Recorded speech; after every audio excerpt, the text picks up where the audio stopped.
14 SSW में ज़मीन है। 6,30,000 रुपये मैंने किसको दिए आपने? दिए। पहले मैं और गुप्ता जी आए, फिर अजय जी गर्ग को दिए। अच्छा, 8 तारीख को ही हम इसका मुआवजा का चेक किसको सौंप देते हैं। टोटल मुआवजा था 37 लाख रुपए का। एक ज़मीन वो है जिसका मुआवजा इसको तुरंत पकड़ा दिया गया। एक ज़मीन वो है जो 2014 में रिको ने अवाप्त कर ली थी। भारतमाला प्रोजेक्ट के लिए व्याप्त भूमि का पूरा मुआवजा देने के लिए रिश्वत मांगने के लिए एसडीएम के नाम की रिश्वत मांगेगी, ऐसा आरोप गगनदीप सिंह लगा रहे हैं। सच्चाई क्या है वह भी हम जानने का प्रयास करेंगे और एसडीएम हनुमानगढ़ का पूरे प्रकरण पर क्या जवाब है वह भी आपको सुनाएंगे। पहले आपको सुनाते हैं कि गगनदीप सिंह आखिरकार 6,30,000 रुपये लेने का आरोप क्यों लगा रहा है, उसका कहना क्या है, पहले वह सुनाते हैं। मेरे को वो कहते भी कितना रिवार्ड है, मैं कि 37 के लगभग रिवार्ड है, 36-80 है, 37 ऐसा रिवार्ड है। तो वो कहते जी बात मैं आपको करके फिर बताऊँगा। मैंने दे दी 6,30,000 रुपये किसको दिए आपने? मैंने दिए। पहले मैं और गुप्ता जी आए, फिर अजय जी गर्ग को दिए। अच्छा, ज़मीन आपकी कहाँ थी? ये 14 SSW में है, जो बुल्ट शोरूम है उसके बिल्कुल वो तो कहते हैं ये पैसा हमने वहाँ पहुँचा दिया। तो वो उसमें 2.25 लाख रुपया मेरे को उन्होंने 31 तारीख को रिफंड किया था, क्योंकि मेरा काम नहीं हुआ, या तो काम पूरा करवाओ, या उसके हिसाब से उन्होंने 2.25 लाख रुपये मेरे को वापस किए। बाकी पैसा कहते वो काम हो गया, वो कहते वो तो वहाँ गए। अब एसडीएम साहब कह रहे हैं मेरे पास पैसे आए। गगनदीप जिस अजय गर्ग को पैसे देने की, रिश्वत देने की बात कर रहा है, जब उनसे इस संबंध में जानकारी ली गई तो आइए सुनाते हैं उसका क्या है जवाब। मैं अजय आज पारिवारिक कार्य से हनुमानगढ़ से बाहर आया हुआ था। मुझे ज्ञात हुआ कि मेरे ऊपर गगनदीप सिंह ने आरोप लगाए हैं और एक ऑडियो भी वायरल किया गया है। ये सारे आरोपों का मैं खंडन करता हूं। ये साजिशन है और बेबुनियाद है, मनगढ़ंत है। जो ऑडियो वायरल किया जा रहा है ये के गुप्ता के साथ इसके कोई पुराने लेन देन को लेकर है। इसे तोड़ मरोड़ कर पेश किया जा रहा है। एक साजिश के तहत ये सारी कार्रवाई की जा रही है। मेरे ऊपर जो भी आरोप लगाए गए हैं ये पूरी तरह से बेबुनियाद और मिथ्या हैं। मैं जल्दी हनुमानगढ़ आकर इनके सबके ऊपर जो भी बनती कानूनी कार्रवाई करूंगा।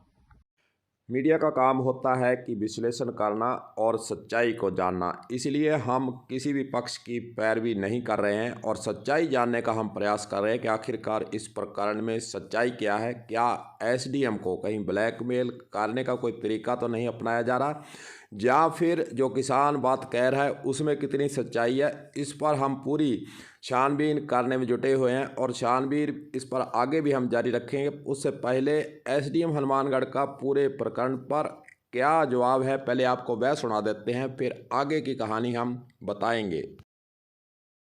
प्रार्थी ये 1 सितंबर 2022 को मेरे पास एप्लीकेशन देता है कि हमारी ज़मीन का मुआवजा आया हुआ है और वो मुआवजा हमें दिया जाए।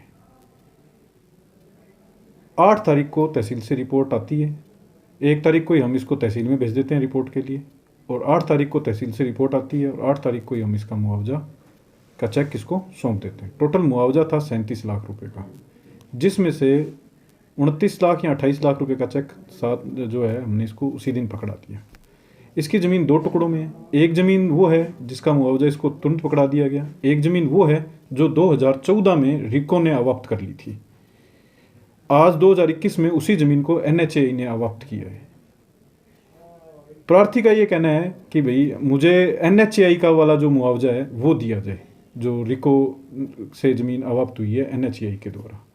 नियम ये कहता है कि जब 2014 में आपको मुआवजा मिल गया है रिको का, तो वो रिको की ज़मीन हो गई, तो वो रिको का ही पैसा है, रिको को मिलना चाहिए। रिको ने इस बारे में आपत्ति भी दर्ज करा रखी है।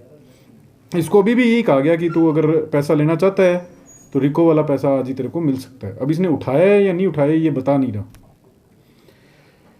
और साथ ही मैं ये भी बताना चाहूँगा कि भाई इसमें अगर किसी ने इसके साथ धोखाधड़ी की है तो इसको उसके खिलाफ मुकदमा दर्ज कराना चाहिए।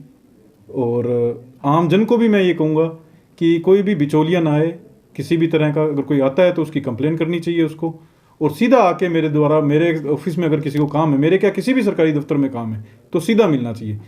प्रार्थी की जो ये आरोप लगा रहा है, ये मतलब इसका कहना है कि भाई मेरे को रिको का पैसा न दे के एनएचएआई का पैसा दिया जाए, जो कि कानूनन दिया जाना संभव नहीं है। अब इससे अगर किसी ने पैसे मांगे हैं किसी ने इससे, जिसका ये नाम ले रहा है, 2 जनों का, के गुप्ता का और एक का और अजय का, तो ये उनके खिलाफ मुकदमा दर्ज करा सकता है। और हमने तो इसका काम 5 दिन के अंदर 2 छुट्टियां थी करके और इसको दे दिया पैसा। सुना आपने, एसडीएम हनुमानगढ़ ने कहा है कि 1 तारीख को इसका वेतन पत्र आता है और 9 सितंबर को इसको 27-28 लाख का चेक भुगतान कर दिया जाता है। शेष राशि जो कि रिको एनएचआई से मांग रहा है वो राशि इसके द्वारा मांगी जा रही। 2014 में इसकी रिको ने भूमि जब्त की थी, उस राशि का चेक जो है एनएचआई से रिको को भुगतान होना है। कहीं ना कहीं किसान के द्वारा उस राशि की मांग को लेकर दबाव जरूर बनाया जा रहा है। वहीं दूसरी ओर एक सवाल खड़ा होता है कि जब सितंबर माह में इसको चेक मिल चुका था, अब जनवरी 2023 में यह मामला किसान के स्तर से क्यों उठाया जा रहा है और किस प्रकार का दबाव बनाया जा रहा है जब अधिकारियों के द्वारा कहा जा रहा है। आइए आगे आपको और सुनाते हैं कि एसडीएम के द्वारा इस किसान के बारे में क्या कहा गया है, सुनिए। देखो, इस प्रकरण की पूरी की जांच भी की जाएगी और अगर अगर ये रिको के जगह एनएचए का पैसा लेने के लिए दबाव बना रहा है तो इसके खिलाफ भी कार्रवाई होनी चाहिए। और अगर इसको किसी ने धोखा दिया है तो इसको चाहिए कि उसके खिलाफ भी ये कार्रवाई करे, क्योंकि जस्ट आप एप्लीकेशन देते हो और आपको तुरंत मुआवजा मिल जाता है, तो फिर इसने अच्छा पेंडिंग भी ये जितने पैसे बोल रहा है 36 लगभग इतने ही 7-1 लाख रुपए इसके पेंडिंग है, तो कोई 7 लाख रुपए के लिए 6,30,000 रुपए रिश्वत दे, तो ये भी बात समझ से परे की बात है कि भाई इतने पैसे के लिए इतनी रिश्वत कोई क्यों देगा। मुझे लगता है कि ये रिको की जगह एनएचए का मुआवजा उठाने के लिए दबाव बनाने की भी कार्रवाई हो सकती है कि भाई क्या है, बाकी तो जांच का विषय है। और अगर बिचौलिए हैं जिन्होंने किया है तो उनके खिलाफ भी कार्रवाई होनी चाहिए। अब मेरी तरफ से इसकी जांच चालू करवाएंगे हम, इसका क्या मैटर है, लेकिन पैसा तो रिको का है, हम इसको एनएचए का पैसा नहीं दे सकते किसी भी आदमी। एसडीएम हनुमानगढ़ का कहना है कि इस प्रकरण की हम भी अपने स्तर पर जांच करवाएंगे। वहीं दूसरी ओर किसान स्वतंत्र है, अगर मेरे नाम से किसी ने रिश्वत मांगी है तो किसान को उनके विरुद्ध मुकदमा दर्ज कराना चाहिए।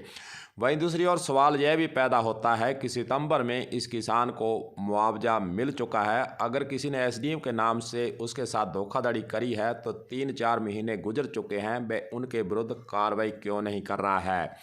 वहीं दूसरी ओर सवाल यह भी पैदा होता है कि जो वीडियो ऑडियो वायरल हो रहे हैं वह डायरेक्ट फ़ोन टैपिंग नहीं करके एक व्हाट्सएप कॉल के जरिए रिकॉर्डिंग की गई है, उसके पीछे भी कहीं अधिकारियों को बदनाम करने की साजिश भी हो सकती है। सच्चाई क्या है यह तो जांच में पता चलेगा, लेकिन अंदेशा हो सकता है कि प्रशासनिक अधिकारियों को अन्य कोई व्यक्ति किसान को अपने जाल में फंसाकर ब्लैकमेल करने का कोई प्रयास भी होता नजर आ सकता है, क्योंकि गगन सिंह जिस अजय गर्ग को राशि देने की बातें कर रहा है उसका बयान भी सामने आ चुका है। उसके द्वारा भी कहा गया है कि हनुमानगढ़ से बाहर हूं और आते ही मैं कानूनी कार्रवाई इस गगन सिंह के विरुद्ध और अन्य के विरुद्ध भी करूंगा जिन्होंने ये साजिश रची है। जो भी हो, गगन सिंह किसान के बहाने कोई पर्दे के पीछे क्या पता कुछ न कुछ साजिश रच कर प्रशासनिक अधिकारियों को बदनाम करने के लिए भी लगा हो, ऐसा भी हो सकता है। कलम न्यूज़ के लिए गुरदेव सिंह सैनी की हनुमानगढ़ से रिपोर्ट।